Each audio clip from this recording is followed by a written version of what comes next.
वंदे वाणी संस्कृतम, वंदे भारतम, वंदे मातरम। जय हिंद। प्रिय विद्यार्थियों, सरला की संस्कृत पाठशाला में आप सभी का स्वागत है।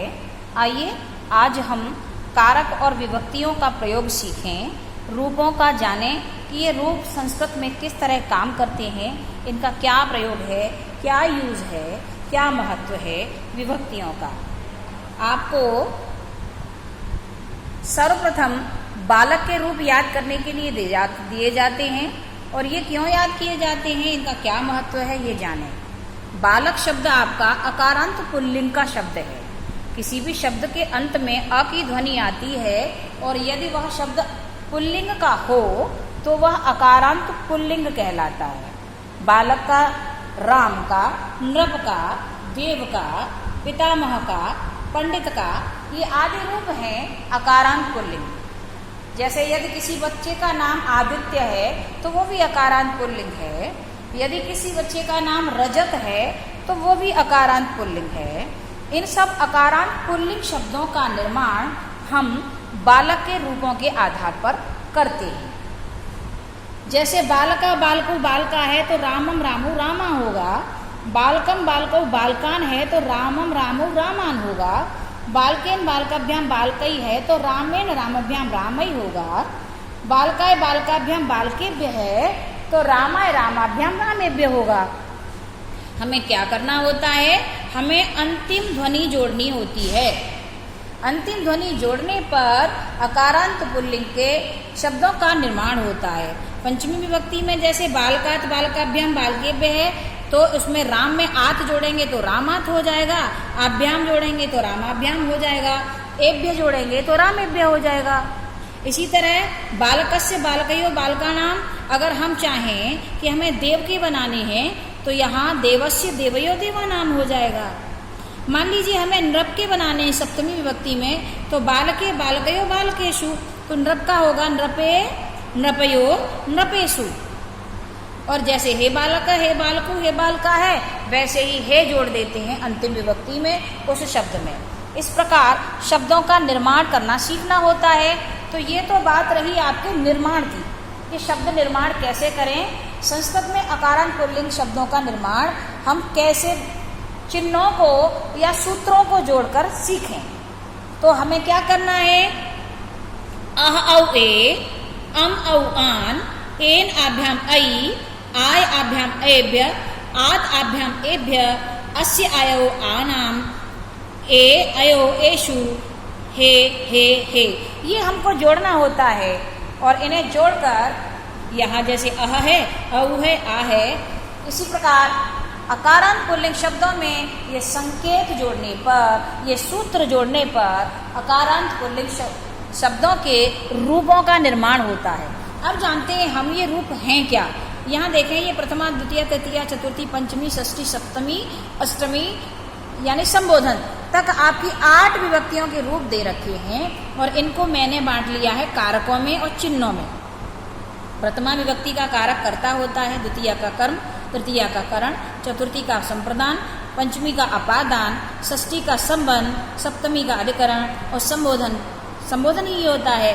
अब इनके चिन्ह होते हैं। प्रथमा का चिन्ह होता है ने, तो यहाँ बालक बालको बालका का अर्थ हुआ एक बालक ने, 2 बालकों ने, बहुत से बालकों ने।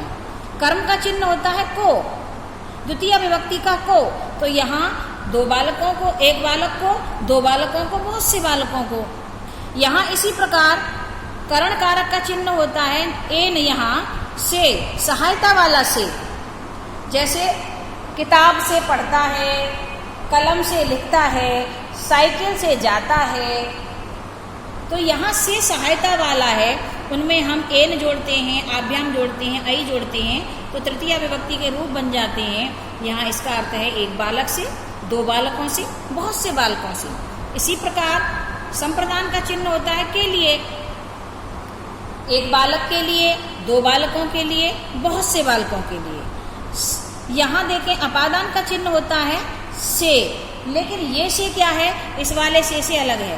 ये वाला से सहायता करता है और ये वाला से अलग होने के अर्थ में होता है। जैसे वृक्ष से बंदर कूदा, पेड़ से पत्ता टूटा, हाथ से कलम गिर गई। तो यहाँ जो से है वो अलग होने के अर्थ में है। पेड़ से पत्ता गिरेगा तो अलग हो जाएगा, छत से बंदर कूदेगा तो अलग हो जाएगा।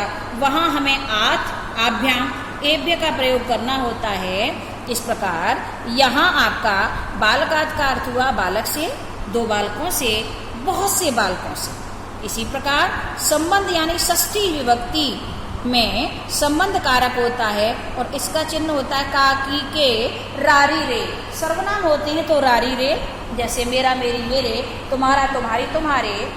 काकी के होता है तो इसका, इसकी, इसके, उसका, उसकी, उसके, और संज्ञाओं के साथ में राम का, राम की, राम के, श्याम का, श्याम की, श्याम के, सरला का, सरला की, सरला के।